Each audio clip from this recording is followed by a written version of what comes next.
ሰላም ጤና ይስጥልኝ ተመልካቾቻችን፣ ሰለሞን ሙልጌታ ካሳ ነኝ። ይህ ሳምንታዊ ቴክቶክ ዊዝ ሰለሞን በኢቢኤስ ነው።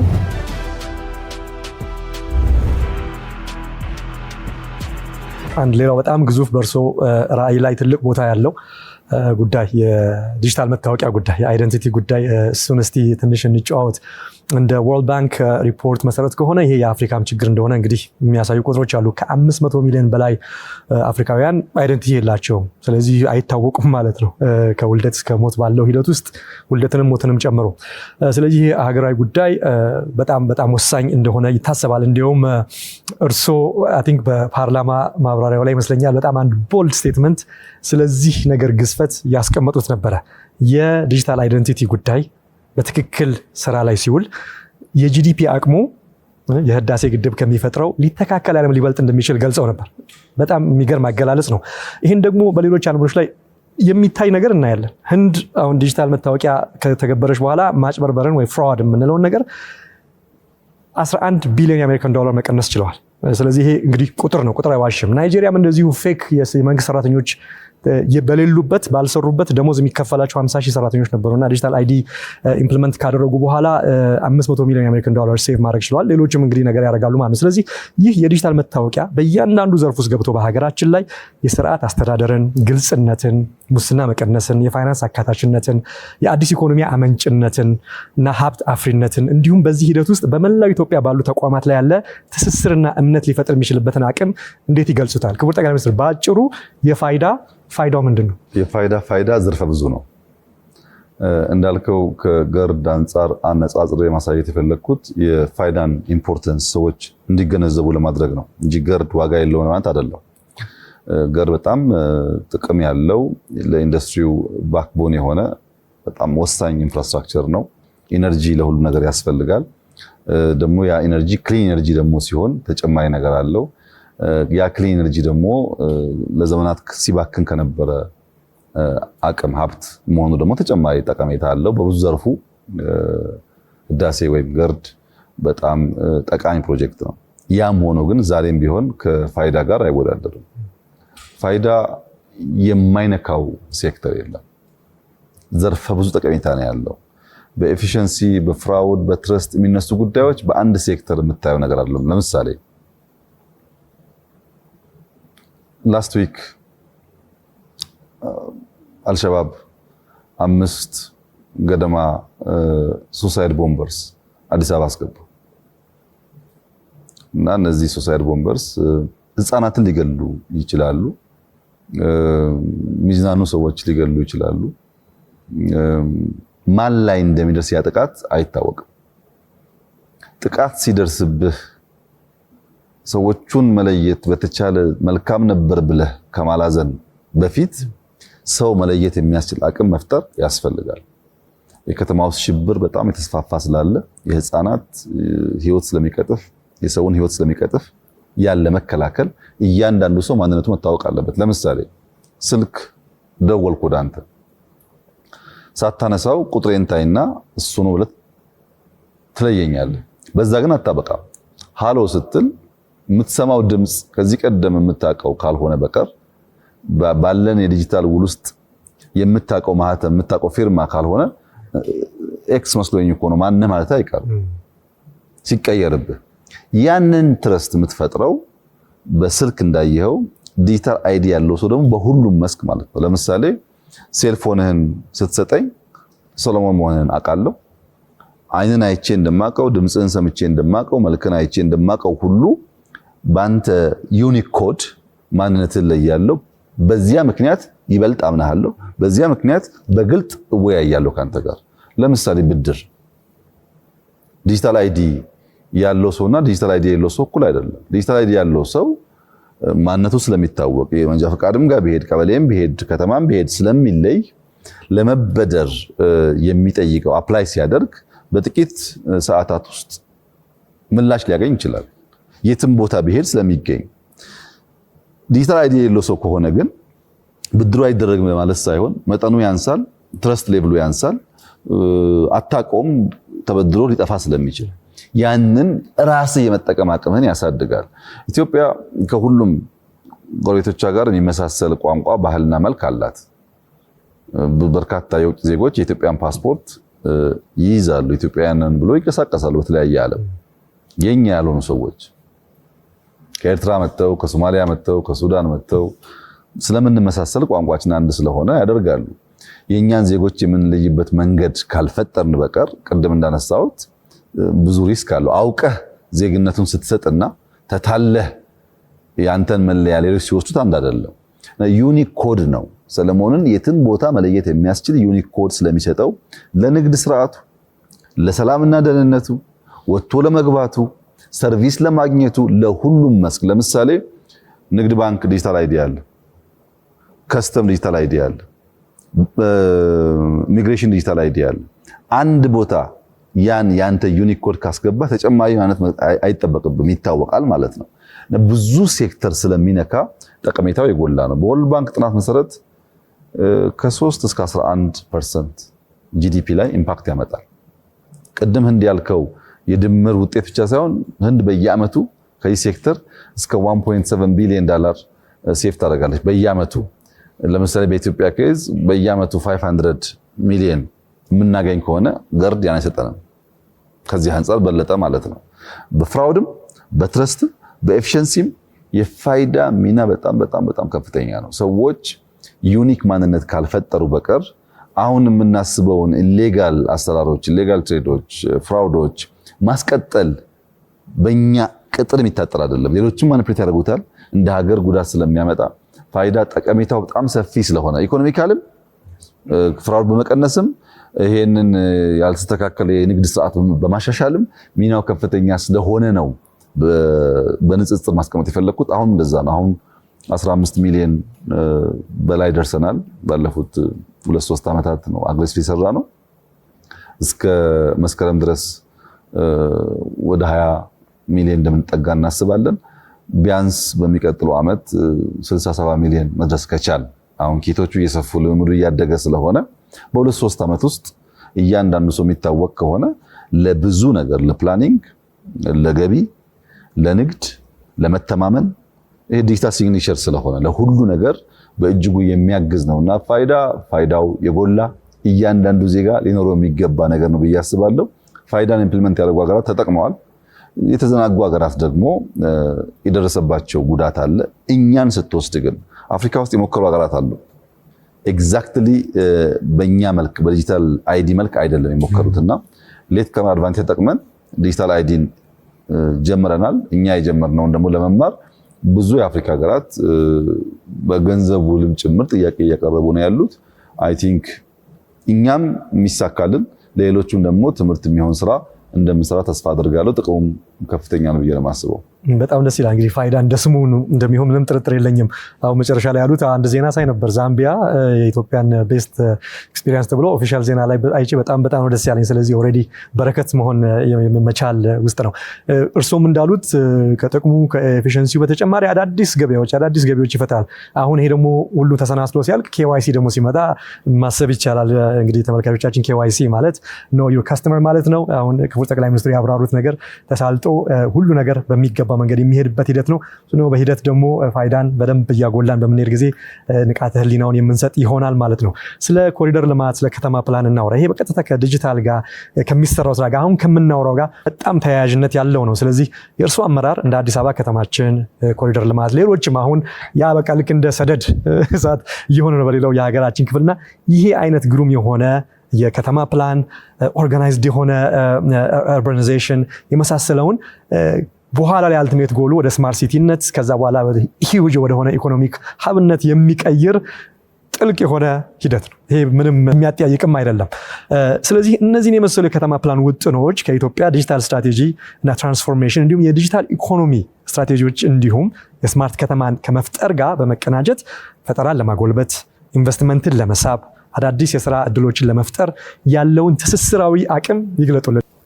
አንድ ብንግባባ መልካም የሚሆነው ነገር ዓለም ላይ ያልተሰራ ዓለም ላይ ያልታየን አዲስ ነገር ይዘህ መጥተህ ይሄ ነገር ጠቃሚ ነው ስትል ብዙ ሰዎች እንዲከተሉ እንዲያምኑ ማድረግ ያስቸግር ይሆናል። ሌላ ዓለም አይተህ ያደነከው የከፈልክበትን ጊዜ ዋጋ የከፈልክበትን ነገር ኢትዮጵያ ውስጥ እናምጣ ሲባል ግን ብዙ የሚደንቅ መሆን የለበትም። ኮሪደር ለራስ ህዝብ፣ ለራስ ሀገር፣ ለራስ ዜጋ ያለህን ግምት ያለህን ምልከታ ማሳያ ነው። ወደ ኮሪደር ከማለፌ በፊት ስለ ሳይንስ ሙዚየሙ ላንሳለን። እኔ ሳይንስና ቴክኖሎጂ ሚኒስትር እያለው ብዙ ሀገራት ስንቀሳቀስ የማየው አንዱ ሳይንስ ሙዚየም ነው። በእናንተ ሀገር በጣም በርካታ ሳይንስ ሙዚየም አይቻለው። ጃፓን፣ ቻይና፣ ኮሪያ፣ እስራኤል፣ ብዙ አውሮፓ ሀገራት አይቻለው እና እንደመጣው ቦታ ጠይቄ ሳይንስ ሙዚየም ዲዛይን ሰራው ሚኒስትር እያለው። ያ ነገር እንደ ቅዠት እንደ ተገቢ እንዳልሆነ ነገር ስለሚታሰብ በወቅቱ ላሳካው አልቻልኩም እና ወደዚህ ቦታ መጥቼ ይሄንን ሳይንስ ሙዚየም ስንገነባ ብዙ ሰዎች እንደ ቅንጦት አስፈላጊ እንዳልሆነ ጉዳይ አሁን ስንት ነገር ባለበት ቦታ ውስጥ ሳይንስ ሙዚየም የሚል ትችት ነበረ። ዛሬ ግን ስለ ሳይንስ ሙዚየም ትንሽዬ ግንዛቤ ያለው ሰው ሌላ ቦታ አይቶ የሚያውቅ ሰው ወይም ጠቀሜታውን የሚገነዘብ ሰው የኢትዮጵያ ሳይንስ ሙዚየም መጥቶ ቢያይ ቢያንስ እኔ 20-30 ሀገር ካየኋቸው ሳይንስ ሙዚየሞች ይሻላል። በስትራክቸሩም ይሻላል፣ በተቀመጠበት ቦታምና ኢንቫይሮንመንትን ኢምብሬስ ባደረገበት መንገድም ይሻላል። በውስጥ ባለው ኮንቴንት አርቲፊሻል ኢንተለጀንስ የሳይንስ ሙዚየሙ ክፍል ውስጥ ያለውን ቦታ ብትወስድ እዛ መጥቶ ያንን ፓርት አይቶ አርቲፊሻል ኢንተለጀንስን በመጠኑ የማይገነዘብ ሰው አይኖርም። ከዛ ወደ ክላይሜት ዲፓርትመንት ሄዶ ክላይሜት የሰራናቸውን ስራዎች አይቶ አስፈላጊነቱን ጉዳቱን እያመጣ ያለውን ጦስ መገንዘብ የሚቸገር ሰው የለም። ከዛ አልፎ ስለ ኢነርጂ እኔ በጣም ይገርመኛል። እዚህ ቦታ በሳይንስ ሙዚየም ያለው የኢነርጂ አቅም የኢነርጂ የማስተማር ብቃት በየትኛውም ዩኒቨርሲቲ ያለ አይመስለኝም። ሶላር፣ ጂኦተርማል፣ ሃይድሮ፣ ዊንድ ህዳሴን እኮ በአንድ ሞዴል እንዳለ ታየዋለህ። እዛ እንኳን ብትሄድ እንደዚህ አታየውም። በጣም ግዙፍ ስለሆነ ከቦታ ቦታ መንቀሳቀስ አለበት። እዚህ ግን በአንድ ሞዴል ቤት ጋር ውሃ ገብቶ ተርባይን እንዴት ቀስቅሶ እንዴት ኢነርጂ ፈጥሮ ዘ ሆል ፕሮሰሱን ትምህርት ወስድበታለህ። ይሄን በዚያ መስክ የሚማሩ ሰዎች እዚህ ቦታ መጥተው ቢያዩ የትላልቅ ኮርስ እንደመወሰድ አድርገው ወሰደው። ከዛም አልፋውን በኤሮስፔስ ኤሪያ ያሉ አቅሞች እዚህ ውስጥ ቦይንግ ላይፍ አዲስ ቦይንግ እየነዳ ነው የምታየው። ሳይንስ ሙዚየም ውስጥ ሄሊኮፕተር እየነዳ ታያለ። የጂኢ ሞቶር አዲስ ባለፈው የተመረተ እዚህ ቦታ አለ። ሜካኒካል ነገር የሚሰሩ ሰዎች፣ ሜንቴናንስ የሚሰሩ ሰዎች ይሄን አይተው ብዙ ትምህርት ያገኛሉ። ይሄ እንኳን በአፍሪካ ደረጃ ቀርቶ በአየር መንገድም ማስተማሪያ ቦታዎችን ብትሄድ በእንደዚህ መልክ በጣም ከፍተኛ ኳሊቲ ያላቸው ነገሮች እንደ ልብ ማግኘት ያስቸግራል። ኢትዮጵያ አየር መንገድ አለው ያለው የሚጠቀሙበት ግን ፓይለቶች ናቸው። እዚህ ግን ወጣቶች ህፃናት ይሄን እያዩ እያደጉ ከተማሩ ምን ያክል ነገር መፍጠር እንደሚያስችል አስበው። ይሄንን ትናንት አልተገነዘብነውም። ዛሬ ግን ይሄን እያየን እየዳሰስን መማር የምንቸገር አይመስለኝም። ልክ እንደዚሁ ነው ኮሪደር። መቼም የሰው ሀገር ሄደን የሰው ሀገር የማየት እድል ኖሮን ያልቀናን ሰዎች አለን ብዬ አላስብም። መቼ ነው የኛም ሀገር ሳንል ምንቀር አይመስለኝም። በቅርቡ የገጠመኝን አንድ ነገር ላጫውት። እናንተ ሀገር ያደገ ታዳጊ ልጅ በአስራዎች ውስጥ ያለ ልጅ በቅርቡ ወደ ኢትዮጵያ ቤተሰቡ ሙቭ አድርጎ እዚህ ይኖራል። የማውቀው ቤተሰብ ነው እና በቅርቡ አገኘሁት። ጥምጥም ብሎ አቅፎኝ አመሰግናለሁ አለኝ። ቴንክ ዩ አለኝ። ምን ነው ምን አገኘህ አልኩት። በየቦታው አዲስ አበባ ውስጥ ትራሽ የምጥልባቸው ትራሽ መጣያ ማቆያ ቦታዎች ማግኘቴ በጣም ደስ አለኝ። ከዚህ ቀደም ሲሄድ መጣል ስለምቸገር ኪሴን እየሞላው ቤት ገባ ነበር። በእናንተ ሀገር ስለማይጣል መጣያ ቦታ ከሌለ ልጆች ኪስ ያደርጋሉ። ሃይላንድም ይሁን ሶፍትም ይሁን ይሄ ልጅ ልማድ ሆኖበታል። መጣል አይችልም። ኪሱ እየሞላ ይሄን ነበር። ያችን ትራሽ ኬን ስላየ ብቻ ተደሞ መጥቶ ሲያገኘኝ አመሰግናለሁ አለኝ። ለምን ኢምፓክት አደረገው? ሰምዌር ያውቀዋል። እዚህ አልነበረም፣ ሲያየው ገባው። ለንደንም ብትወስድ ሰዎች በሺህ ይላሉ፣ ግን በመቶ የሚቆጠር ፓርኮች ለሰው መዝናኛ ቦታዎች አላት ይባላል። ይሄ ለኢትዮጵያ እንዴት አይገባም? እንዴት ለኢትዮጵያ አያስፈልግም? ሰፊ ሀገር ነው ያለው። ሲንጋፖር ዛሬ ሲቲ ብሬን ትባላለች። ሲንጋፖር ሳይዙ አጠቃላይ ማክሲመም ዱላ አጋንኛት ከዚህ ቢሾፍቱ ናት። ከዚህ ቢሾፍቱ የምታክል ሀገር በዓለም ላይ ዕውቅ ከተማ ተብላ ጂዲፒዋ ከኛ 2-3 እጥፍ የሚበልጥ ሆኖ ሀብታም ለዜጎቿ ምቹ የላይፍ ከባቢ የፈጠረች ሀገር ሆና እያየን ሲንጋፖርም ከራቀችብን ዱባይ በአሸዋ ላይ የተሰራ ከተማ ዱባይን ለማየት ሰው ትኬት ቆርጦ ሆቴል ቡክ አድርጎ ምግቡን ሸፍኖ 2 ቀን 3 ቀን ዱባይ ደርሼ የመጣው መከራ አይደል? በፎቶ ምን ሰቃየው እዚህ በየዩቲዩብ የምታየው ፎቶ እኮ ዱባይን አየው እኮ ነው። እዛ የሚያስደስተን ገንዘብ ጊዜ የምናባክንበት ነገር ኢትዮጵያ ላይ ለምንድን ነው የማያስፈልገው? የላይፍ ስታተሳችንን ከፍ የሚያደርግ የሚያሻሽል ነገር ዘመናዊነትን እንድንቀላቀል የሚያደርገን ነገር ስለሆነ ከኢኮኖሚ አንጻር ያየህ እንደሆነ ግን በየትኛውም ያደገ ዓለም በየትኛውም አሜሪካን ጨምሮ ግብርናና ኢንዱስትሪ ያላቸው ሼር ከ30 በታች ነው። ያው ማጋነኛው ትልቁ ሼር የሚወስደው ሰርቪስ ነው። በየትኛውም ያደገ ዓለም ውስጥ ሰርቪስ ነው ትልቁን የጂዲፒ ሼር የሚይዘው። ምን ማለት ነው ሰርቪስ ማለት? ትራንስፖርት፣ ሆቴል፣ መዋያ ቦታ፣ ቱሪስቶች የሚንቀሳቀሱበት ቦታ መኖር ማለት ነው። ቱሪስት አየር መንገድ ኖሮን ሆቴል ከሌለ፣ ሆቴል ኖሮን ትራንስፖርት ታክሲ ከሌለ፣ ታክሲ ኖሮን መሄጃ የሚታይ ታሪካዊ ቦታ ከሌለ ለምን ይመጣል? ለምን ገንዘቡን ያጠፋል? አሁንስ ምን ያክል ቱሪስት ኢንፍሎ እያደገ እንደሆነ ኢትዮጵያ ውስጥ የሚታይ ነገር ነው። ካሳንቺስ ወር አይሞላም 2 ሳምንት ቢሆን ነው ካስመረቀ። ከፈለክ ዛሬ ማታ ከፈለክ ነገ ማታ ማምሻውና 12 ሰዓት አንድ ሰዓት አካባቢ ካሳንቺስ ሄደ ይሄ ወተርፎሉ ከጣራ የሚፈሰው ቦታ ላይ ብታይ ፓርክ አይመስልም፣ የመርካቶ ገበያ ነው የሚመስለው። ያለው ዲማንድ ይገርማል። እንዴት ነው የ2 ዓመት 3 ዓመት 4 ዓመት 5 ዓመት ህፃናት ትናንሽ ወተር ዳንስ ወተር ፎል ሲያዩ የሚጫወቱት ዘለው የሚነኩት በምን ገብቷቸው? ዱባይ ሄደው ነው? ሲንጋፖር ሄደው ነው? ለንደን ሄደው ነው? አይደለም። ሰዎች በተፈጥሯቸው መልካም ነገር ይወዳሉ፣ ውሃ ይወዳሉ፣ ግሪን ነገር ይወዳሉ። እያጡት ሲሄዱ በልምምድ ብዛት ከቆሻሻ ጋር መኖርን ይቀበሉታል እንጂ ኦሪጂናሊ ሲፈጠር ሰው ህፃናትን ብታያቸው የሚፈልጉት መልካም ንጹህ ነገር ነው። የቆሸሸ ነገር የሚያስጠላ ነገር አይፈልጉም። እንኳን የሚያስጠላ ነገር ጭፍግግ ያለ ፊት አይፈልጉም፣ የሚስቅ ፊት ይፈልጋሉ። ይሄ ለልጆቻችን ማድረግ አለብን ነው ዓላማው። ይሄ ብቻ ነው። አዲስ አበባ ላይ ምን ቼንጅ አመጣ አሁን መናገር የሚጠበቅብኝ አይመስለኝም። ለምሳሌ የዛሬ 2-3 ዓመት ትራፊክ ጃም በጣም አስቸግሮ ነበር አዲስ አበባ ውስጥ። በጣም ሰፊ ጥናት ተጠናን። መንገድ መጨመር ህግ ማስከበር ብቻ ሳይሆን ዋን ዌይ ማብዛት በጣም ትልቅ ከተማ ስለሆነ ግዴታ ነው ብለን አሰብን። ያንን ግን ከመናገራችን በኮሪደር ልማት ውስጥ በጣም በርካታ መንገዶች ከ100 ኪሎ ሜትር በላይ ሰርተናል። ወኮ ያስፍተናል። ኢንፍራስትራክቸር ነው የገነባን። ስዌሬጅ፣ ድሬኔጆች፣ ቆሻሻ ማጠራቀሚያዎች፣ ፓርኮች፣ የልጆች ስታዲየሞች፣ መጫወቻ ቦታዎች፣ የንግድ ቦታዎች በጣም በርካታ ኢምፓክትፉል ስራ ተሰርቷል። ይሄ ስራ ትራፊክ ፍሰቱን ካሳለጠ ሰው ወጥቶ የሚገባበት ጊዜ ቀነሰ፣ የጊዜ ኤፊሽንሲ ያደገ ማለት ነው።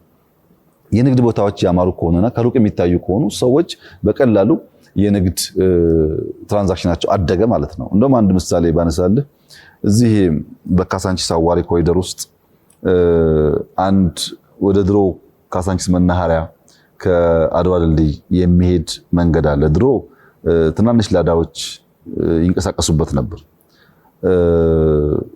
በኋላ ላይ ግን አዲሱ መንገድ ይሄ በመለስ ፋውንዴሽን የሚሄደው መንገድ ሲፈጠር ያ መንገድ እየቀዘቀዘ መጣ እና አሁን ኮሪደር ስንጀምር አንዳንድ የኮንዶሚኒየም ቤት ያላቸው ሰዎች በራቸውን መስታወት እንዲያደርጉት ተጠይቆ ነበርና 100,000 200,000 ስለሚያስወጣ ደስተኛ አልነበሩ። ተጨማሪ ዕዳ ተጨማሪ ኮስት የሚያወጣባቸው ጣጣ እንደመጣባቸው ነበር ያሰቡት። አሁን በቅርቡ ከተሰራ በኋላ በዛ መንገድ ሳልፍ የሚቆሙ መኪናዎች እዛ አካባቢ ያለው የንግድ እንቅስቃሴ ለሰዎቹ ያመጣላቸውን እድል ሳይ ምን እንደሚሉ መገመት አልቸገርም። ያ ኢንቨስትመንት ለውጤት ለትርፍ እንደሆነላቸው የማንም ፕሮፐርቲ ዋጋ ከፍና ዝቅ የሚለው አጠቃላይ ኔበርሁዱ ባለው የተሟላ ኢንፍራስትራክቸር ምክንያት ነው። ያማረ ቦታ፣ ሁሉ ነገር ያለበት ከባቢ፣ ፓርኪንግ ያለበት ከባቢ ሲሆን የዛ ፕሮፐርቲ ዋጋ ከፍ ይላል። ለምሳሌ አዲስ አበባ ውስጥ ካለማጋነን ነው የማወራልህ ባለፉት 4-5 ዓመታት ከ33,000 መኪና በላይ ፓርኪንግ ገንብተናል። 33,000 ፓርኪንግ። ከለውጡ በፊት እኮ የፓርኪንግ ሎት ድራይቭ አድርገህ ሄደህ ገንዘብ ከፍለ መኪና የምታስቀምጥበት ነገር እኮ ኢትዮጵያ አይታወቅም። 33,000 መኪና ማቆሚያዎች ኢንዶር እና አውትዶር ሰርተናል ባለፉት ጥቂት ዓመታት ውስጥ። ይሄ አያስፈልግም ብለህ ካሰብክ መንገድ አስፋልት ሰርተን ሰዎች ልክ እንደ ኖርማል ፓርኪንግ እያቆሙበት መተላለፍ እንቸገራለን፣ ፓርኪንግ ውስጥ ስለሌለ። ያን ካልፈታን ፓርኪንግ ካልሰራን በቀር ሰዎቹን አንሱ ብንላቸው ኢምፕሊመንት ሊሆን አይችልም። እና ኮሪደር በጣም አስፈላጊ ነገር ነው። ስለራሳችን ያለን ግምት፣ ስለ ህዝባችን ያለን ግምት የሚያሳይ ነው። ለኛ ሰው ውሃ፣ ግሪን ኤንቫይሮንመንት፣ ንጹህ መንገድ፣ የተሳለጠ እንቅስቃሴ፣ የንግድ ስርዓት ያስፈልጋል። ለልጆቻችን ደግሞ መዋያ ያስፈልጋል። ልጆቻችን አስፋልት ላይ ኳስ ከመጫወት ወጥተው በየሰፈሩ ትናንሽ ስታዲየም መፈጠራቸው ምንመኘውን ትልቅ ብሔራዊ ቡድን ለመገንባት የሚያግዝ ነገር ነው።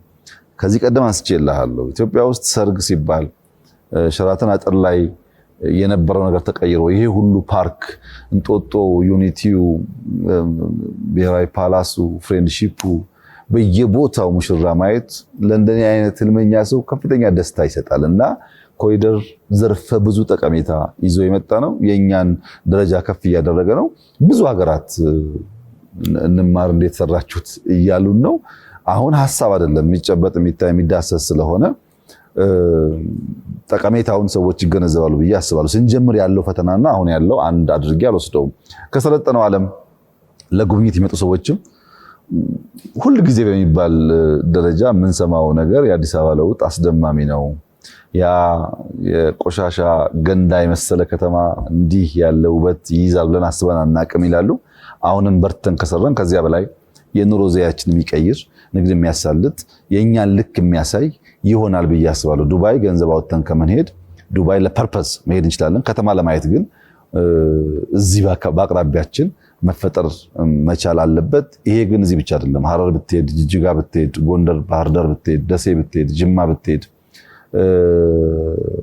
ሻሸመኔ ብትሄድ፣ ሐዋሳ፣ አርባ ምንጭ ብትሄድ በየቦታው ሙከራዎቹ አሉና ማስፋት አለብን። ከተሜነትን ስማርት ሲቲን ማሳደግ አለብን። ያ ደግሞ የሚያምር ብቻ ሳይሆን የሚያምር ብቻ ሳይሆን ገንዘብ የሚያመጣም እንዲሆን እያደረግን መጠቀም ይኖርብናል። ከተማ ኮሪደር ሳይታጠር የገጠር ኮሪደር ታክሎበታል።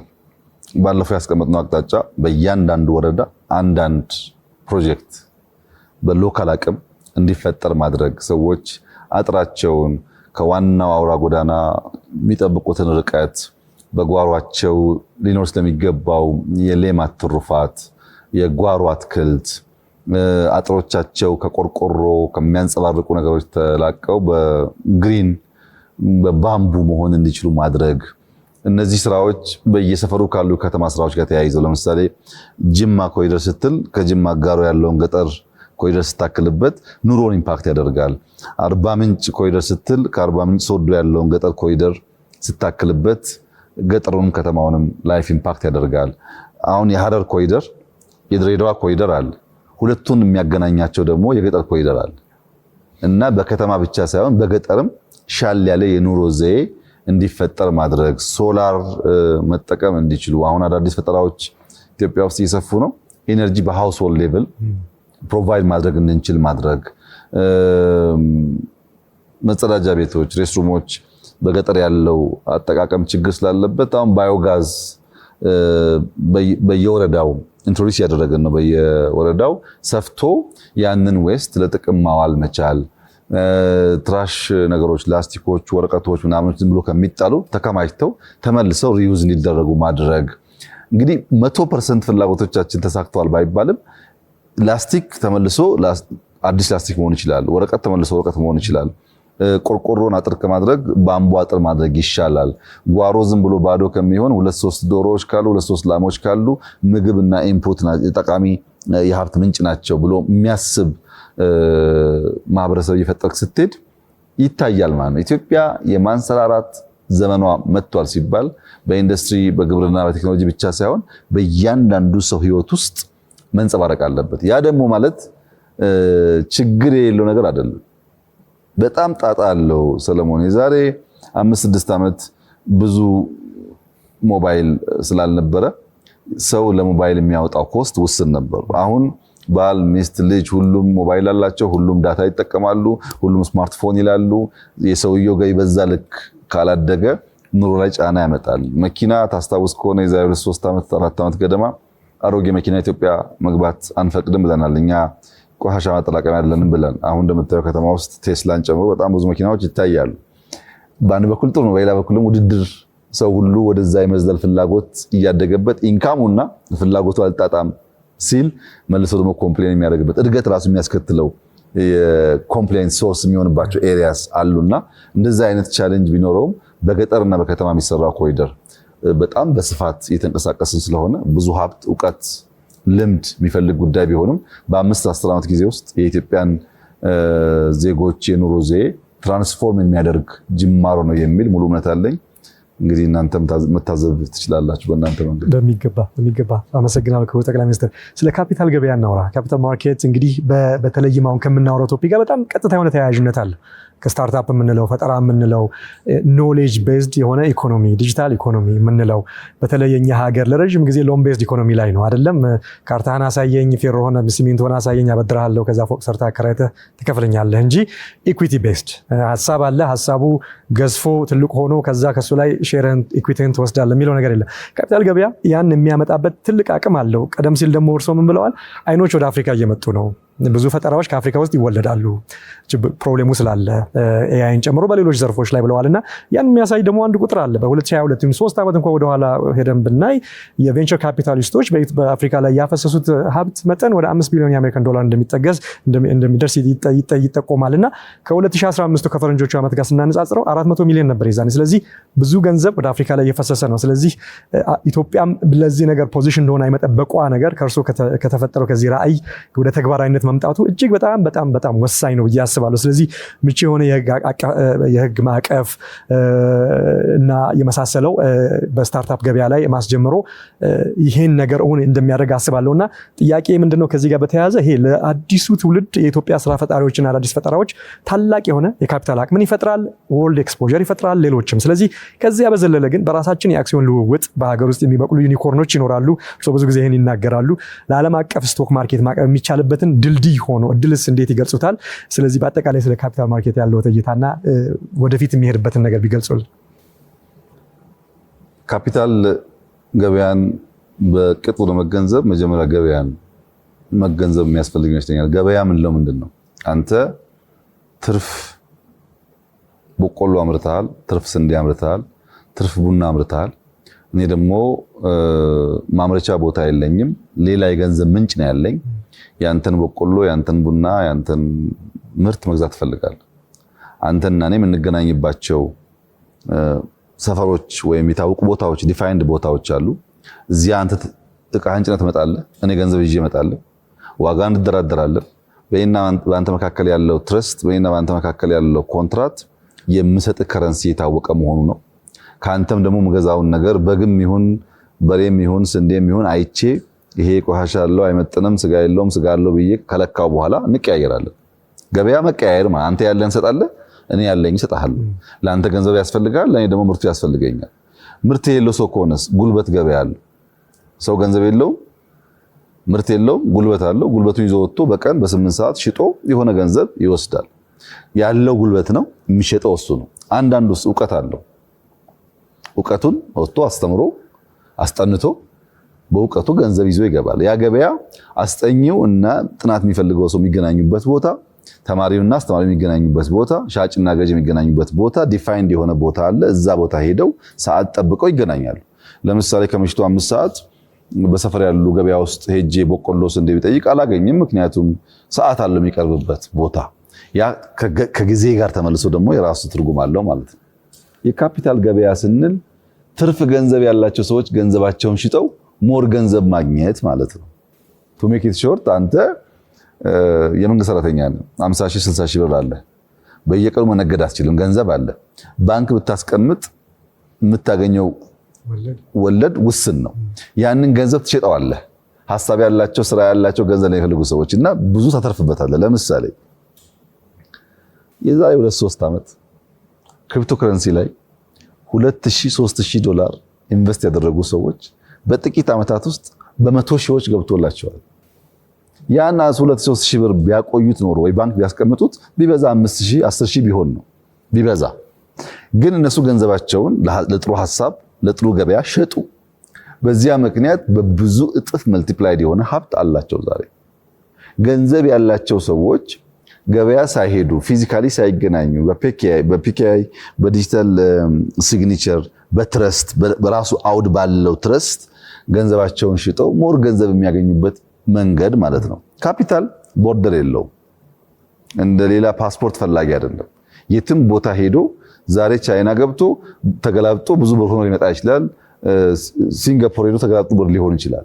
ካፒታል ቦርደር የለውም እያል ግን ቦርደር ካበጀንለት ወደኛ ቨርቹዋሊ ገብቶ የሚሰራበትን አውድ ካልፈጠርንለት የካፒታል ኢንፍሎን እንገድባለን ማለት ነው። ብዙ ሀብት ወደ ሀገራችን ያመጣ እንገድባለን። አሁን የካፒታል ማርኬት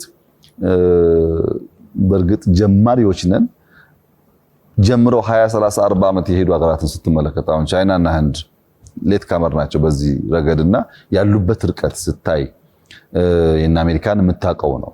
የነ ኒውዮርክ እኮ የሀብት ምንጭነት ዋናው አንዱ ካፒታል ገበያ ነው። ካፒታል ገበያ ደግሞ እንደገና የሰርቪስ ኢንዱስትሪው አካል ነው የፋይናንሻል ሴክተር ስለሆነ እና እኛ ውስጥ መተዋወቁ ብዙ ሰዎች ሌላ ስራ እየሰሩ ገንዘባቸውን ሽጠው ተጨማሪ ገንዘብ እንዲያገኙ ያደርጋቸዋል። ግን ይሄ ብቻ አይደለም። ከፈጠራ አንጻር ሰዎች ሐሳብ አላቸው። በአገሪቱ ያለው ሀብት ያን ሐሳብ ፋይናንስ ለማድረግ ኢዘር በቂ ሀብት የለም ኦር ሀብት ያለው ሰውና ሐሳብ ያለው ሰው የሚገናኙበት አውድ የለም። ይሄ ሐሳብና ሀብትን ስለሚያገናኝ አንተ ገንዘብ ሻጩ ብቻ ሳይሆን የተወለዱ ሐሳቦች ዴዝ ቫሊ እንዳይገቡ፣ እንዳይሞቱ፣ እንዲወለዱ፣ እንዲያድጉ በእጅጉ ያግዛል። ከመንግስታት አንጻር መንግስት እንደዚህ አይነት ገበያዎች ካሉ ገንዘብ ሲቸግረው ከየት ገንዘብ እንደሚያገኝና ፍላጎቶቹ እንደሚያሳካ በቀላሉ መንገድ ስለሚያመቻቹ ዲፋይንድ መንገድ ስለሆኑ በብዙ መንገድ መንግስትን፣ ማህበረሰብን፣ ግለሰብን፣ ፈጣሪያንን የሚፈጥሩ ሐሳብ ያላቸውን ሰዎች ሞስት ኢምፖርታንትሊ ገንዘብ ኖሯቸው የት እንደሚያውሉ የሚቸገሩ ሰዎችንም ጭምር የሚያስተሳስር ቨርቹዋል አውድ በጣም ትርፋማ የሚያደርግ ዓለም የተጠቀመችበት እኛም ብንጠቀምበት የሚያዋጣ የገበያ አይነት ነው። ጀምረነዋል። ጥሩ እድገት እያሳየ ነው። በእርግጠኝነት በጥቂት ዓመታት ውስጥ የበለጠ ትርፋማ እና ጠቃሚ ይሆናል ብዬ አስባለሁ። ሰዎች ገንዘባቸውን ወደ ካፒታል ገበያ፣ ሐሳባቸውን ወደ ካፒታል ገበያ እየወሰዱ የመቀያየርና መቀያየሩን የማፋጠኑ ጉዳይ በእጅጉ ያስፈልጋል። ኖርማሊ የምናውቃቸው ገበያዎች ጊዜ ይሻማሉ። ከዚህ መርካቶ ነርተህ ሄደህ ቡና 1 ኪሎ መግዛት እና ቡና 1 ኪሎ መሸጥ የሚወስደው ጊዜና ብር ሽጦ ብዙ ብር ማትረፍ የሚወስደው ጊዜ አንድና ያው አይደሉም። ከቤትህ ሆነ ስራን እየሰራ የምትከውነው ጉዳይ ስለሆነ በጣም ዘርፈ ብዙ ጠቀሜታ ያለውና ብዙዎችን የሚቀይር ነው የሚል እምነት አለኝ። ሌላም ዓለም የሆነው ይሄ ነው። እኛም ጋር እንደዚያ እንደሚሆን ተስፋ ይደረጋል። በጣም አመሰግናለሁ። የካፒታል ገበያ ደግሞ ማደግ ወደፊት እርሶ ባሉት በጥቂት ዓመታት ውስጥ ወደዛ ደረጃ ለመድረስ ትልቅ ሚና የሚጫወት ደግሞ ነገር በእርሶ አመራር ተግባራዊ ሆኗል። የስታርታፕ አዋጁ ጉዳይ ነው። ምክንያቱም እርሶ እንዳሉት ገንዘብ ያለው ገንዘቡ እንዲበዛለት የሚፈልግበት አይዲያ በብዛት ይፈልጋል። ኖሌጅ ቤዝድ የሆነ ኢኩዊቲ ቤዝድ የሆነ ስርዓት ስለሚሆን ማለት ነው። ስለዚህ ከዚህ ጋር በተያያዘ እንግዲህ የአዋጁ መርቀቅ በጣም ደስ የሚያሰኝ ነገር ነው። እንግዲህ ምቹ የሆነ የህግ ማዕቀፍ ሲመጣ ስታርታፖችን ከኤርሊ ስቴጅ ጀምሮ ስታርታፕ ሲባል 90% ፌሊየር ሪስኩ የሚታወቅ ባህል ስለሆነ ያንን አሳድጎ ማዳ አድርጎ ከዛ ኢንቨስተብል አድርጎ ስቶክ ማርኬት ላይ አውጥቶ ወደ ዓለም አቀፍ ደረጃ ሁሉ ኤክስፖዝ ማድረግ የሚቻልበትን መንገድ የሚዘረጋ አዋጅ ነው። ስለዚህ ይሄ እንግዲህ በቴክኖሎጂ ላይ ያተኮሩ ሀገሮች ህጎች ከስታርታፕ አዋጁ ጋር በተጨማሪ አሁን እርሶ እየመሩ ያሉት የዲጂታል ትራንስፎርሜሽን ውስጥ በጣም ወሳኝ እርምጃ ነው ብዬ አስባለሁ።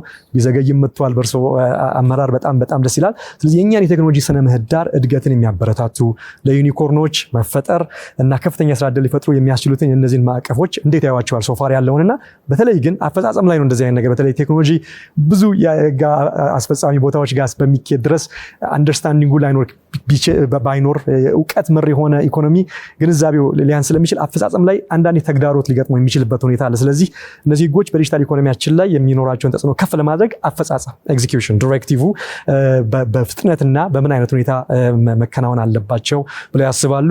በፍጥነት መሻሻል አለባቸው የሚሏቸው ነገሮች ምንድን ናቸው? ስታርታፕስ ማደግ ለሚፈልግ ሀገር፣ መበልጸግ ለሚፈልግ ህዝብ በጣም ከሚያስፈልጉ ጉዳዮች ውስጥ አንዱ ነው። ብዙ ስራዎች፣ ብዙ ሀሳቦች ማሹም ያደርጋሉ፣ ይበቅላሉ። ከዚያ ውስጥ ትርፍ እየተገኘ ይሄዳል። በስታርታፕስ የሚፈጠሩ አይዲያዎች በሙሉ ወደ ተግባር ይቀየራሉ ማለት አይደለም። አብዛኛው ሀሳብ በዴዝ ቫሊ ውስጥ የሚቀር ሊሆን ይችላል። አንዳንዴ በሀሳብ ጥራት ችግር፣ አንዳንዴ ደግሞ በሪሶርስ ችግር፣ አንዳንዴ በቢሮክራሲ ችግር ሊሆን ይችላል። የሚሞተው ሁሉ በፈጣሪው ሰው ችግር ምክንያት ብቻ ላይሆን ይችላል። ያን ለማመቻቸት ፖሊሲ፣ ስትራቴጂ፣ አዋጅ ብቻቸውን በቂ አይደሉም። ቢጠቀስ ጠቃሚ ነው ብዬ የማስበውና አዲስ የጀመርነው እሳቤ ሳንድቦክስ ነው። ሳንድቦክስ አንድ ስታርታፕስ ላይ ወይም ጅማሮ የፈጠራ ስራዎች ላይ የማታውቃቸው ጉዳዮች፣ በቅጡ ያልተገነዘብካቸው ጉዳዮች ሲኖሩ የነበረው የኛ ልምምድ መመሪያ አልወጣለትም፣ ህግ አልተበጀለትም እና አይፈቀድም ነው፣ ዝግ ነው። ሳንድቦክስ ማለት እኛ አውቀን መንግስት አውቆ ህግ እስኪያበጅለት ድረስ ጉዳትና ጥቅሙን እስክንለይ ድረስ አይከልከል ይስራ ማለት ነው። ምንም ሐሳብ ህግ ባለመኖሩ አውቶማቲካሊ የሚዘጋ ሳይሆን የሚሰራበት፣ አደገኛ ችግር ካለበትም በህግ የምንከለከልበት ወይም ደግሞ ሪስኩን ቀንሰን ጥቅሙን የምናጎላበት በእውቀት ላይ የተመሰረተ ህግ የምናወጣበት ስርዓት የሚከተል ነው። ከዚህ ቀደም ያለው ልምምድ በእኛም በሌሎች ሀገራትም የማናውቀውን ነገር ቀድመን ስለምንዘጋ የማደግ ዕድሉ ወይም ዴዝ ቫሊ ማስፋት ዕድሉ በጣም ሰፊ ነበር። አሁን ሳንድቦክስ አንዱ በጣም ጥሩ ጅማሮ ብዬ የምወስደው ጉዳይ ነው። ሁለተኛው እንግዲህ ወጣቶች የመፍጠር አቅም ቢኖራቸውም ቶሎ የሚለወጥ ፍላጎታቸው፣ ቶሎ ሀብታም የመሆን ፍላጎታቸውም በዛው ልክ የራሱ የሆነ ፈተና አለበት። ቢሮክራሲው ከነሱ ስፒድ ጋር መጓዝ አለመቻሉም የራሱ ፈተና አለበት። የፋይናንሻል ሴክተሩ አቬል የሚያደርጋቸው የካፒታል መጠኖች በነሱ ፍላጎት ልክ አለመሆናቸው የሚያስከትለው ችግር አለ። ይሄ ጉዳይ የሚፈታው ቅድም እንዳነሳሁት በብዙ ሪፎርሞች ነው። ዲጂታል አይዲ ካለው ሰውየው በእኔና በሱ መካከል፣ ገንዘብ በሚያቀርበውና በሚቀበለው ሰው መካከል ያለው እምነት አደገ ማለት ነው። እንደ መሶብ ያሉ በአንድ ማዕከል የሚሰጡ ሰርቪሶች በሚኖሩበት ሰዓት ያንን ጥቅም የሚገለገል ሰው ከቢሮክራሲ ከትናንሽ ኮራፕሽን ጸዳ ማለት ነው። አይተው እንደሆነ አላቅም፣ በጣም የሚያኮራ ስራ በዚህ 2-3 ከሰራናቸው ስራዎች አንዱ የናሽናል ኳሊቲ ኢንፍራስትራክቸር ነው። ኤኒኮያ የሚባለው ግዙፍ ኮምፓውንድ ነው። በየትኛውም ዩኒቨርሲቲ ብትዞር እንደዚህ አይነት አቅም በአንድ ቦታ ልታገኝ አትችልም። በጣም ብዙ ላብ የተገነባበት ብዙ እውቀት ያለበት ቦታ ነው። ያ ለኢምፖርትና ኤክስፖርት እያንዳንዱ ምርት ኳሊቲ ያለው መሆኑን የሚያረጋግጥ ነው። ጨርቆ ኳሊቲ ያለው፣ ጫማ ኳሊቲ ያለው፣ መኪናው ኳሊቲ ያለው፣ መስታወት ኳሊቲ ያለው የሚለውን ነገር የሚለይ ነው። ለምሳሌ መስታወቱ መስታወት አይደለም። አንዳንድ መስታወት ብርሃን ያስገባል፣ ፀሐይ ያስገባል። አንዳንድ መስታወት ደግሞ እንዳለ ያስገባል። እንዳለ የሚያስገባበት ቦታ ላይ ፊቱ ወደ ፀሐይ የዞረ ህንፃ ቢጠቀም አትገለገልበትም ማለት ነው። ይሄን ለመለየት የኒኮያ በጣም ጉልህ ሚና አለው። እንደነዚህ አይነት ሪፎርሞች ናቸው ስታርታፕ ሰክሰስፉል እንዲሆኑ የሚያግዙ ወይም ዴዝ ቫሊ እንዲቀንስ የሚያደርጉ። እኛ ሀገር ውስጥ ብዙ ሐሳብ ያላቸው ሰዎች አሉ። ችግሩ ከዴዝ ቫሊ መውጣት መጀመር ብቻ ሳይሆን ወደ ዩኒኮርን ማደግም ኢሹ ነው። ለምሳሌ እንደ ኤግዛምፕል ብናነሳ ጠቃሚ ከሆነ የራይድ ትራንስፖርት ሲስተም የፈጠረችው ወጣት እህት ስትጀምረው ለውጡ ባይመጣ ኖሮ ራይድ ይቀጥል ነበር ወይ ኢትዮጵያ ውስጥ የሚለው ጉዳይ በጣም ትልቅ ጥያቄ ነው። በጣም የሚገርም ሐሳብ ነው። መደገፍ ያለበት ሐሳብ ነው። ብዙዎችን እየጠቀመ ያለ ሐሳብ ነው። ግን ፈተና ነበረበት። ለምሳሌ 2 ቁጥር ታርጋ ያላቸው ሰዎች ለትራንስፖርት መኪናቸው መጠቀም አይችሉም የሚል መመሪያ አለ። ሳንድቦክስ የለም እና መመሪያ ስላለ 2 ቁጥሮች አይፈቀድላቸውም። ታርጋ መቀየር አለብህ የንግድ እንድትሆን። ግን ደግሞ ሰው መኪና ትራንስፖርት አጥቶ ተሰልፏል በየመንገዱ ላይ። ሳንድቦክስ ከሌለ በታርጋው በመመሪያው ምክንያት ይቀራል ማለት ነው። ዛሬ ያቀርቶ በኔ ግምት ኢትዮጵያ ውስጥ ወደ ዩኒኮርን ካደጉ ስታርታፕሶች አንዱ ሆኗል ወይም ሊሆን ተቃርቧል ብዬ የማስበው ራይድ ነው። እንደዛ በጣም በርካታ ኢኒሼቲቮች አሉ። ህጎቹን፣ ኢንፍራስትራክቸሩን እና የዳታ ኤክስቼንጁን አንድ ቦታ ያለውን እውቀት ሌላ ቦታ ካለው እውቀት የዳታ ኤክስቼንጁ እያደገ ከሄደ ስታርታፕሶች ከዴዝ ቫሊ እየወጡ ህይወት እንዲኖራቸው ወደ ምርት እንዲገቡ ወደ ውጤት እንዲገቡ ያግዛል። ለስራ እድልም የሰዎች ህይወት መቀየርም ያለው ሚና ከፍተኛ ነው። ጥሩ ጅማሮ ነው ብዬ ነው የማስበው። ገና ጅምር ላይ ያለ ጉዳይ ነው። ብዙ የሚቀረን ነገር አለ፣ ግን ጥሩ ጅማሮ ነው ብዬ አስባለሁ። በጣም ነው የማመሰግነው። በጣም ሳንድቦክስ በጣም ክሪቲካል የሆነ ኮንትሮል በሆነ ኤንቫይሮንመንት ነገሩን አይቶ በረከት የሚያመጣ ከሆነ ማስቀጠል፣ ካልሆነ ደግሞ ማስተካከል በጣም ወሳኝ ነው። ይሄ በጣም ብዙ ተረፍ ያመጣል ብዬ አስባለሁ። ከዚህም በተጨማሪ ወጣቶቹ ብዙ ፍረስትሬትድ የሚሆኑት እርሶ የገለጹት በሙሉ በግሩም ሁኔታ የተቀመጠ ሆኖ እያለ ደግሞ ጉዳይ ማስፈጻሚ ወይ ካምፓኒው ሲቋቋም ሼር ሲደረግ ኢንቨስትመንት ሲሰጥ ውልና ማስረጃ ላይ በጣም ተግዳሮት አለ። ወደ ታች ወርዶ የአፈጻጸም ደግሞ ወጣቶቹ ላይ ያለውን እርሶ የገለጹትን ፍረስትሬሽን ይቀንሳል ብዬ ተስፋ አደርጋለሁ። ጨዋታችንን እያገባደድን ነው። ወደፊት ደግሞ ሄደን ከዛ ከወደፊት ወደ ኋላ ተመልሰን ነው የምንጨርሰው። የወደፊቱ እንግዲህ የዛሬ 5 ዓመት ገደማ ቃለ መጠይቅ ታደርጉለው ክቡር ጠቅላይ ሚኒስትር ብዙዎቹ ሀሳቦች ቦልድ ሀሳብ እንዲሆናል እንደ ይሄ እንደው መቼ ከሆነስ መቼ ይሆን የሚሆነው የሚያስብሉ ነበሩ፣ ግዙፍ ስለነበሩ። ዛሬ ላይ አንደኛው መገለጫ የሆነው ሚውዚየም ላይ ቁጭ ብለናል። ሌሎቹም ቅድም ያወራናቸውን የተጫወትናቸውን ተቋማዊ ሀሳቦች መሬት ወርደው አውርተናል። ስለዚህ እነዚህ ሀሳቦች እውነታ ሆነው በሚሊዮን የሚቆጠረው ህይወትን የሚቀርጹ ሼፕ የሚያደርጉ የሚቀይሩ ናቸው። ስለዚህ በዚሁ ጽኑ እውነታ አሁን የምናየው ህያው ምስክር አለ።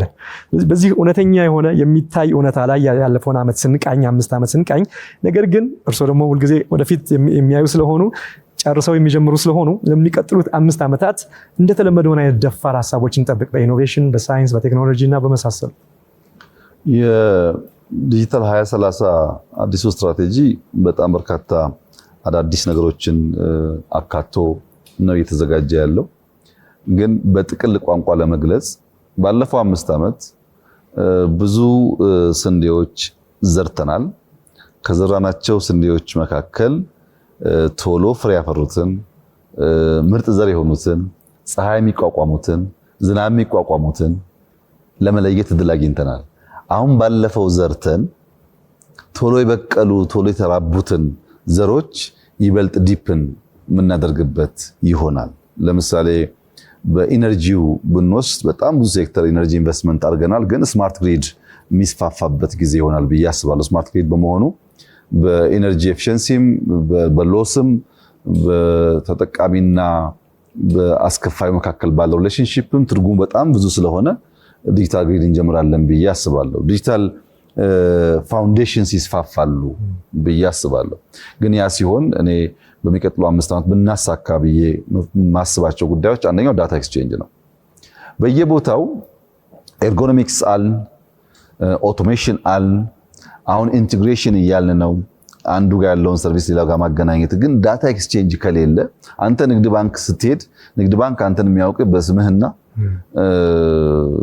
በያዝከው መታወቂያ ሆኖ በዚያው መታወቂያ ቴሌኮሙኒኬሽን የማያውቅ ከሆነ በዚያው መታወቂያ ከስተም የማያውቅ ከሆነ በዛው መታወቂያ ዳታ ኤክስቼንጅ ከሌላቸው ዳታው አለ ግን ከሌላቸው ለተገልጋይ እንቅፋት ስለሚሆን አንዱ ዳታ ኤክስቼንጅ ላይ እንሰራለን ብዬ አስባለሁ። ዳታ ኤክስቼንጅ ብቻ ደግሞ ሳይሆን ዳታ ሶቨርኒቲ፣ ዳታ ትልቅ ሀብት ነው።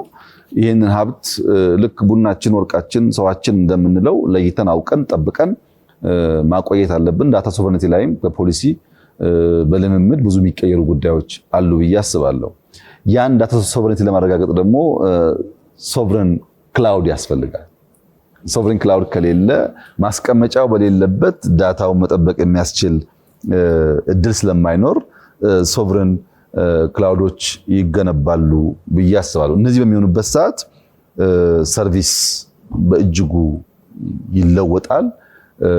በተለይ ደግሞ ዲጂታል ትሬዲንግ እንጀምራለን ብዬ አስባለሁ። በሚኒስትሪ ኦፍ ኢንዱስትሪ ውስጥ አሁን ካለው ስትራክቸር በተጨማሪ አንድ በጣም አስፈላጊው ተቋም በሚኒስትር ደረጃ መመራት ያለበት ዲጂታል ትሬዲንግ ነው። አብዛኛው ነገር ዲጂታል እየሆነ ስለሆነ እነሱን ነገሮች ያስተዋውቃል ብዬ አስባለሁ። የነበረውን ልምምድ እየቀነሰ አዳዲስ እውቀቶች እያለማመደ ይሄዳል ብዬ አስባለሁ። በትምህርት ስርዓት ውስጥ አሁን እንዳለው ለሁሉም ለ20ም ተማሪ ያለው የትምህርት አሰጣጥ ስርዓት በቴክኖሎጂ በሮቦቲክስ እየታገዘ ቴይለርድ የሆነ ሰው የሚመቸውና የሚፈልገውን ብቻ የሚወስድበትን እድል ያሰፋል ብዬ አስባለሁ። እነዛን አይነት ነገሮች የምናለማምድበት የምንጀምርባቸው ጊዜዎች እንደሚሆኑ ነው ተስፋ የማደርገው። በጣም ብዙ ዲስረፕቲቭ የሆኑ ክሬቲቪቲስ ይፈጠራሉ። እነዚያን ኤምብሬስ እያደረጉ ህግ እያበጁ እየተለማመዱ ልክ ኮሪደር እንዳናወጠን ሎ ኢንፎርስመንት ኤጀንሲ ስናጠናክር እንዳናወጠን እንደዛው የተወሰነ ሼክ ያደርገናል። ግን የበለጠውን ነገር ይዘን እንወጣለን ብዬ አስባለሁ። እንደዚህ አይነት ጉዳይ ላይ መታሰብ ያለበት ነገር አሁንም መማር ያለብን ከኔቸር ነው። ፈጣሪያችን ደግ ስለሆነ የሚያስፈልገንን ነገር በልክ መዝኖ ይሰጠናል። ለምሳሌ እርሻ አርሰን አመቱ ሙሉ በደግነት ብዛት ፈጣሪ ዝናብ ብቻ ቢያዘንብልን ያ የዘራነው ዘር ፍሬ አፍርቶ አንበላው። ዝናብ ያስፈልጋል፣ ግን ውስን ነው የሚያስፈልገው። ያ ዛፍ እንዲያድግ ዝናብ ምግብ ሆኖ እንደሚያገለግለው ሁሉ ፀሐይ ደግሞ ግንዱ እንዲቆም ያደርገዋል።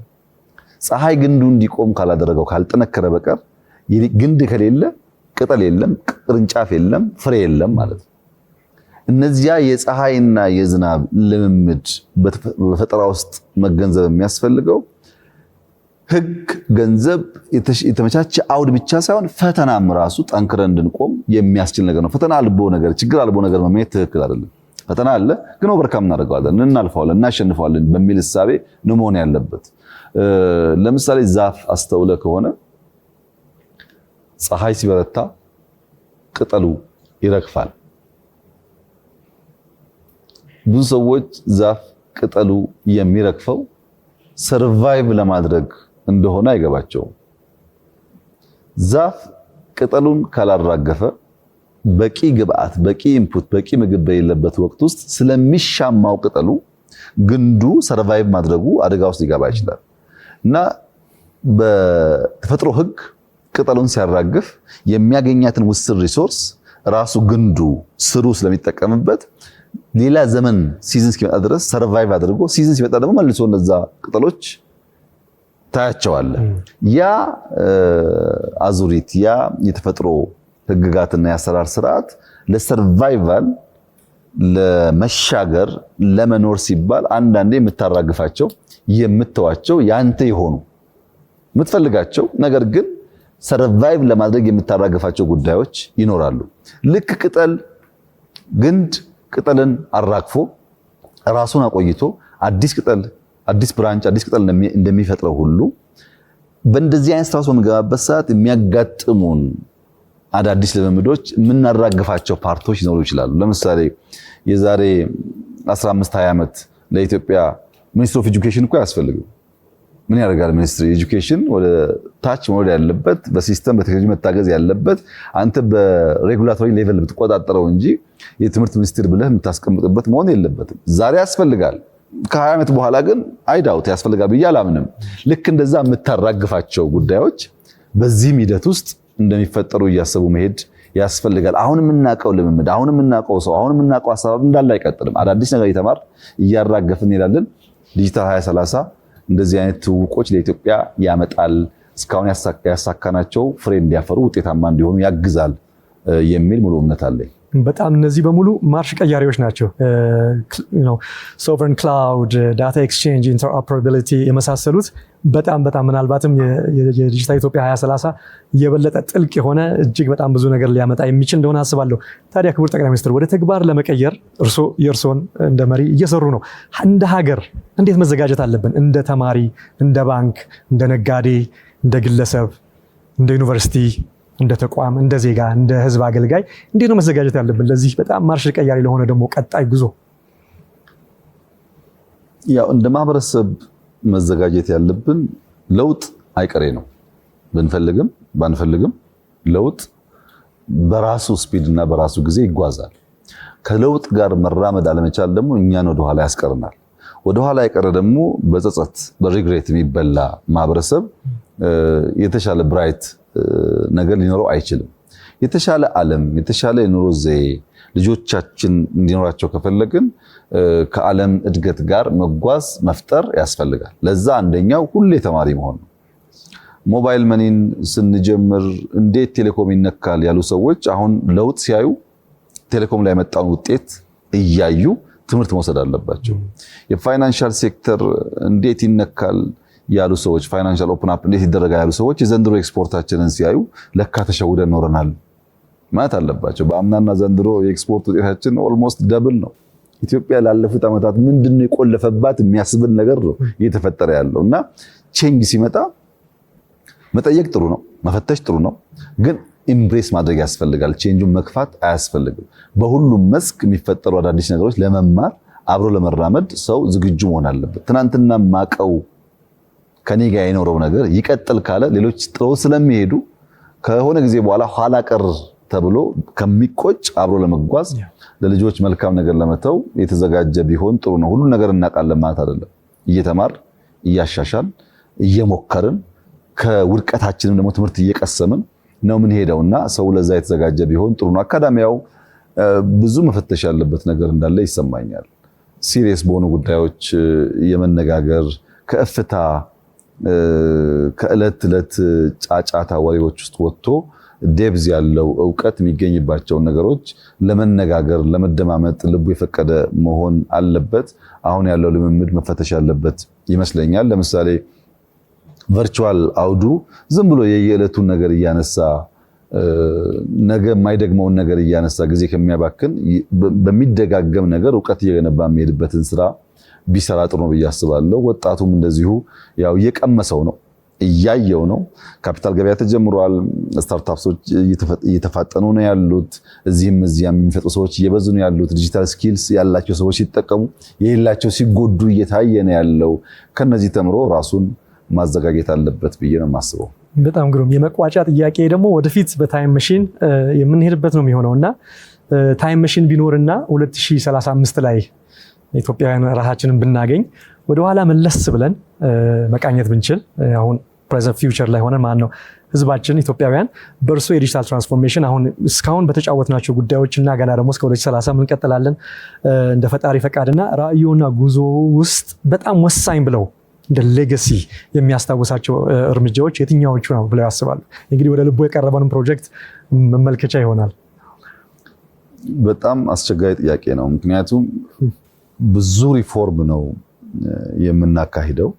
በዚያ ሁሉ ሪፎርም ውስጥ አንዳንድ ሰው ለልቡ የቀረበ ነገር ይኖረዋል፣ አንዳንዱ ደግሞ በዛም ትኩረት ሰጥቶ ላያየው ይችላልና በየትኛው ሴክተር ያሉ ሰዎች ወይም ሞር ፋስኔት የሚያደርጋቸው የትኛው ሴክተር የሆኑ ሰዎች ናቸው የሚለው ጥያቄውን ትንሽ ግልጽ ለማድረግ ያግዛል። ለማንኛውም ኢንቫይሮንመንት በጣም ዋጋ የሚሰጡ ሰዎች፣ ስለ ኢንቫይሮንመንት ግድ የሚላቸው ሰዎች በግሪን ሌጋሲ ያስታውሱኛል ብዬ አስባለሁ።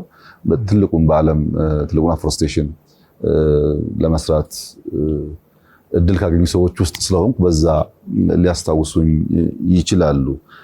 አየለም ተቋም ነው ኦርጋን ዌር ነው ኢምፖርታንቱ በተቋም ነው ማሰብ የምንፈልገው የሚሉ ሰዎች ሎ ኢንፎርስመንት ኤጀንሲስ ላይ የሰራናቸው በጣም አስደናቂ ስራዎች ለኢትዮጵያ መጽናትና መቀጠል ትርጉም ያላቸው ስለሆኑ በሎ ኢንፎርስመንት ኤጀንሲስ ሊያስታውሱ ይችላሉ። የለም በንግድ ነው እኔ ሞር ሚነካኝ ጉዳይ የሚሉ ሰዎች ደግሞ በኤንኪዩአይ ሊያስታውሱ ይችላሉ። ቴክኖሎጂ ነው በጣም ኢምፕረስ የሚያደርገኝ የሚሉ ሰዎች በሳይንስ ሙዚየም ሊያስታውሱ ይችላሉ። በአርቲፊሻል ኢንተለጀንስ ሊያስታውሱ ይችላሉ። በሰርት ሊያስታውሱ ይችላሉ። የመጀመሪያው ሳተላይት ወደ ሰማይ ወጣችው በእኛ ጊዜ ነው። በስፔስ ቴክኖሎጂ ሊያስታውሱ ይችላሉ። ምንድነው እነሱ የሚነካቸው? ፖለቲካ ከሆነ በብልጽግና እሳቤዎችና በፓርቲው በጣም ብዙ የፖለቲካ ሰዎች የሚደመሙ ይመስለኛል ወደፊት። ምክንያቱም በሁሉም የኢትዮጵያ ጫፍ ውስጥ ሁሉን ያቀፈ እና የጋራ የሆነ ህልም መፍጠር የሚያስችል ፓርቲ ኢትዮጵያ ኖራት አያውቅም። አሁን አፋሩም፣ ሶማሌውም፣ ቤኒሻንጉሉም፣ ጋምቤላውም በኩልነት የሚንቀሳቀስበት ፓርቲ ፈጥሯል። ውስንነት ይኖርበትም እየተማረ እያደገ በሚሄድበት ሰዓት የፖለቲካ ስርዓቱ በትክክል ብልጽግናን ማረጋገጥ ሲችል በዛ ሰዎች ያስታውሳሉ። ዲጂታል ኢትዮጵያ ኢን ጀነራል የምታወስበት ነው። ሞባይል መኒ ሊሆን ይችላል፣ የቴሌኮም ትራንስፎርሜሽን፣ የፋይናንሻል ሴክተር ትራንስፎርሜሽን። የለም ከተሜነት ነው ኢምፕረስ የሚያደርገኝ የሚሰው ደግሞ በኮሪደር ስራዎቻችን ሊያስታውስ ይችላል። ሰው ወደ ልቡ በቀረበው ነገር ነው ብዙ ሪፎርም የሰራ ነው። በጣም በርካታ ውጤት ነው ያመጣ ነው። በዚያ ሁሉ ውስጥ ሰዎች ያስታውሱኛል ብዬ አስባለሁ። ነገር ግን አርሶ አደሮች ኢትዮጵያን የተሸከሙ ብዙ የሰጡ በዚያ ልክ ያልተቀበሉ አርሶ አደሮች ደግሞ ወደፊት በምናሳካው የማዳበሪያ ፋብሪካ ያስቡናል ብዬ አስባለሁ። ማዳበሪያ ኢትዮጵያ ውስጥ ተመርቶ አሁን ባለው የሎጂስቲክስ አሁን ባለው ችግር ሳይሆን በጊዜ የሚያስፈልጋቸው አይነት ኬሚካል ዝም ብሎ ዩኒፎርም ለሁሉም ሳይሆን እንደ መሬታቸው ባህሪ ማዳበሪያ ቀርቦላቸው ምርታቸው ሲያድግ ላይፋቸው ሲሻሻል እኔ መራውን መንግስት በማዳበሪያ አርሶ አደሮች ያስታውሳሉ ብዬ አስባለሁና በየሴክተሩ ያሉ ሰዎች የሚነካቸው ነገር ይኖራል።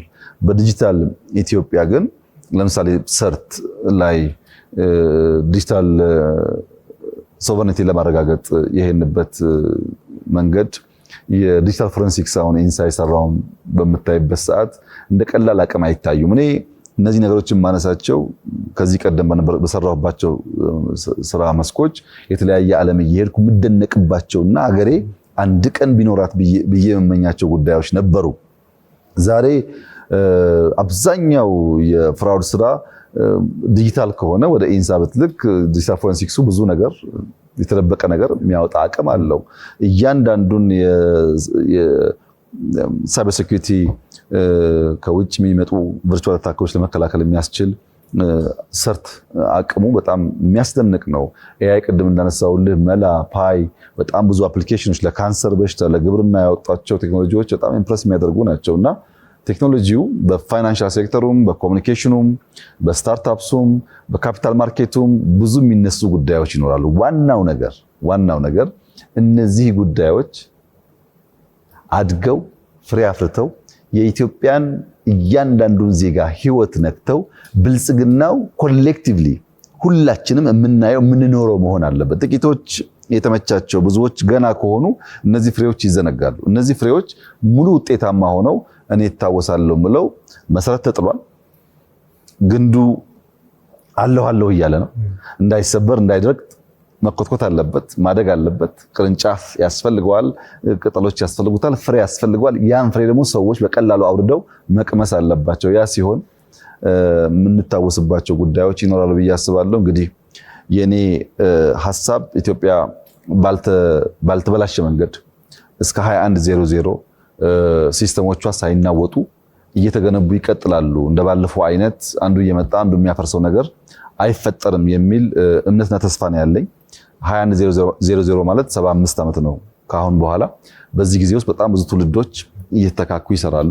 75 ዓመት ኮንቲኒየስ ተቋም ከገነባን፣ 75 ዓመት ኮንቲኒየስ ቴክኖሎጂ ኢምብሬስ ካደረግን፣ 75 ዓመት የጀመርናቸው የልማት ስራዎች በእውቀት በቴክኖሎጂ እያሳደግን ከሄድን በእኛ ህልም መሰረት የዛሬ 75 ዓመት በ2100 ኢትዮጵያ ከዓለም 7ኛው ትልቁ ኢኮኖሚ ይሆናል ብለን ነው የምናስበው። 7ኛው ትልቁ ኢኮኖሚ ይሆናል ያልነው በዝም ብለን በግምት አይደለም፣ በብዙ ኢንዲኬተርስ ታይተው ነው።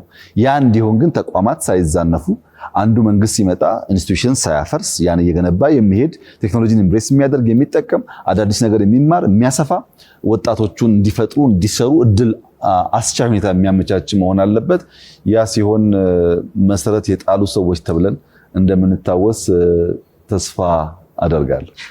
በጣም ፓወርፉል ነው። የመጨረሻው ስቴትመንት ፓወርፉል ነው። 75 ዓመት በኋላ ይሄ ፒውርሊ የሚያሳየው እየሰሩ ያሉት ለሚቀጥለው ጄኔሬሽን ጭምር እንደሆነ ነው የሚያሳየውና ሌጋሲዎቹ ሁሉ እንደተጠበቁ ሆነው እኔ ምናልባት የግሪን ሌጋሲን ጉዳይ የእርሶ ዓለም አቀፍ ግሎባል የሆነ ሌጋሲ እንደሆነ በእርግጠኛ ሆኜ መናገር እችላለሁኝ። ክቡር ጠቅላይ ሚኒስትር ጥልቅ በሆነ ሁኔታ ያለፈውን ጉዞ ቃኝተን የወደፊቱን ደግሞ ተነጋግረን እስከ 75 ኢትዮጵያን ልዩ ሆና ለማየት እስከ 75 ዓመት ድረስ አሻግረው ሄደው አይተው ያ ጄኔሬሽን ደግሞ የተመቻቸ ህይወት እንዲኖር የሚለውን ረጅም የሆነ እይታውን እንግዲህ ቃኝተናል።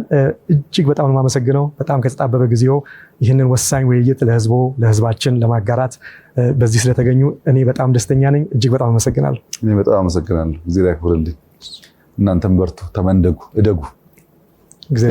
ተመልካቾቻችን ከክቡር ጠቅላይ ሚኒስትር አብይ አህመድ ጋር የነበረኝ ጭውውት ይህን ይመስላል። በዝግጅቱ በጣም እንደተማራችሁ ተስፋ እንደሰነቃችሁ ሀገራችን ልዩ የሆነ ፊውቸር እንዳላት ተስፋ እንዳደረጋችሁ እተማመናለሁኝ።